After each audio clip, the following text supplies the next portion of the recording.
state your name and spell it out for the record, please? My name is Dr. Terry Priest, Preece. What is your current occupation? I am the I am the superintendent of schools for Metro City School District. How did you become the superintendent? Well, I have a PhD in education and supervision. I've been the assistant superintendent for 7 years prior to being the superintendent. I've been the curriculum specialist for 3 years, a principal of the senior high school for 4 years, and an English teacher for 5 years. How did you become the how is the educational program in Metro City? Well, I think we have a very good traditional education program. We teach arithmetics. We teach basic skills such as reading, arithmetics, and the students are exposed to also science and vocational training as well. So how are the reading programs? We think of reading as very important, and for the first hour of school, we tell the students to read on their own.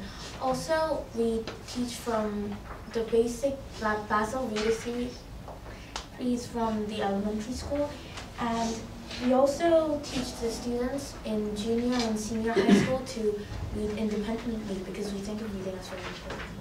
What about the math? We also teach in the math program in the school district. We first teach them how to add, subtract, multiply, and divide.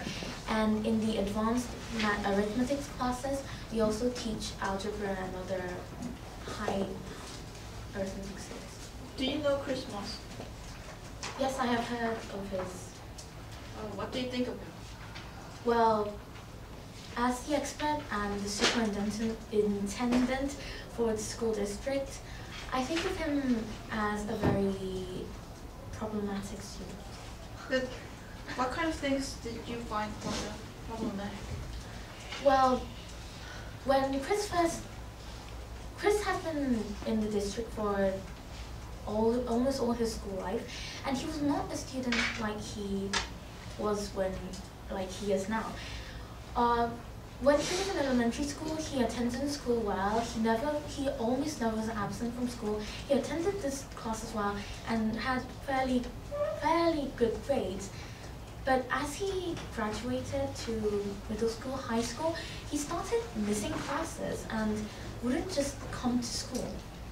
Then what did you do to save him?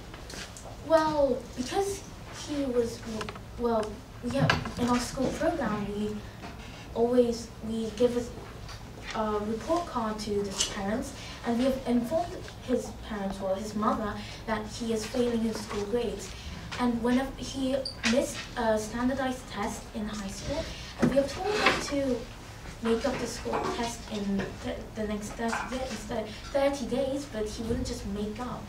We also provide reading programs that he could have attended, but he wouldn't just attend this class. There is also a class called Life Skills. We teach how to write job applications, manage family budget, all these kind of things. He did attend that class, but he didn't come to that class and was absent from it many times. And if he had attended that class, I think he would have made it and got a very good job. Can you tell us about Chris Mother's response? Well, as I've told you before, we give report cards, and Chris's mother must have been informed about Chris's state. And our school district provides the contact between the parents and the teachers often, and the parents are free to call the teachers anytime and discuss about their children and their education. But Chris's mother, although she knew about Chris's status, and we have given various reports and the frequent report cards, she wouldn't just make him change. And what do you think about Chris's case overall? Well, he has asked us to pay for our sloppy education, but we think it's actually his fault that he just didn't come to our classes, and he refused the help that we gave, and it was his decision to not come to the classes that he was supposed to come, and that he could be helped by those classes. Thank you. That will be it. Thank you.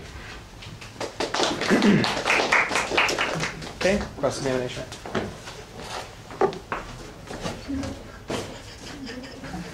Move the podium a little closer.